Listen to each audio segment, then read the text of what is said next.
The specter of heavy-handed government regulation of the Internet reared its ugly head once again last week with the Federal Communications Commission's announcement that it will consider a so-called net neutrality proposal at its October meeting coming up later this month. So what is net neutrality, Mr. President? Well, at its most basic level, it's simply the idea that Internet service providers shouldn't prioritize or block certain Internet traffic at the expense of others. Understood in that way, it's a concept that enjoys broad support in both parties. But that's not what we're talking about with the Biden FCC's net neutrality proposal. Like the Obama FCC before it, the Biden FCC wants to assert broad new government powers over the Internet using rules, get this, that were designed for telephone companies and monopolies back during the Great Depression. This is a quote from FCC Chairwoman Jessica Rosenworcel, I should say, last week, and I quote, "Today there is no expert agency ensuring that the Internet is fast, open, and fair," end quote, proving once again that Democrats' faith in Washington experts is undying, and that nothing scares a Democrat more than the thought of some aspect of society not being regulated by the federal government.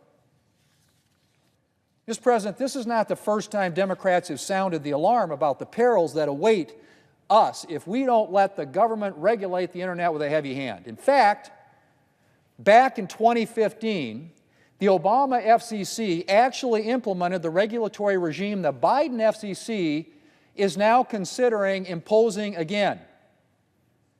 This opened the door to a whole new host of new Internet regulations, including price regulations. And unsurprisingly, broadband investment declined as a result. That was a problem for Americans generally who benefit when the United States is at the forefront of Internet growth and expansion. And it was particularly bad news for Americans in rural states like my state of South Dakota. Getting broadband to rural communities is already more challenging than installing broadband in cities or suburbs, and the possibility of heavier regulations acted as a further disincentive to expanding business. No big surprise there. Fast forward to 2017, and the FCC under Chairman Pai voted to repeal the heavy-handed Internet regulations passed by the Obama FCC. The prospect of this repeal was greeted with near hysteria from Democrats. We were told that Internet traffic would slow to a crawl, that innovation would be stifled, that our freedom of speech was threatened, and more. And in the wake of the repeal, none of the things that Democrats predicted came to pass. The Internet as we know it not only survived, it thrived. Innovation flourished. The Internet remained a vehicle for free and open discourse. And Internet speeds not only didn't slow down, they got faster and faster. During the pandemic, despite the explosive growth in Internet usage, American networks had no problem keeping up with demand, delivering the reliable service that Americans have come to expect. Now contrast that with Europe, where Internet regulation is much more heavy-handed, where they struggle to deal with increased Internet usage. In fact, European service providers slowed Internet speeds to maintain connectivity throughout the course of the pandemic. The United States is now a leader in adopting next-generation telecommunications services like FCC, or like 5G, I should say, and advanced Wi-Fi, while Europe struggles to keep pace. But that may not last if the Biden FCC goes ahead with its net neutrality plans. As I said, the last time a Democrat-led FCC put heavy-handed Internet regulations in place, broadband investment declined. And there's a good reason to believe that the same thing would happen this time. There's also substantial reason to be concerned that the Biden FCC's proposed regulatory regime would result in higher internet bills for Americans. As FCC Commissioner Carr, a Republican appointee who opposes the Democrats' proposal, recently pointed out, and I quote, "Since 2017, the prices Americans pay for internet services have decreased on an inflation-adjusted basis.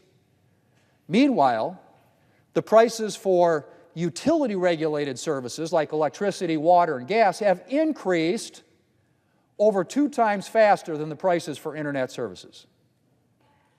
Monopoly regulations invariably lead to monopoly prices.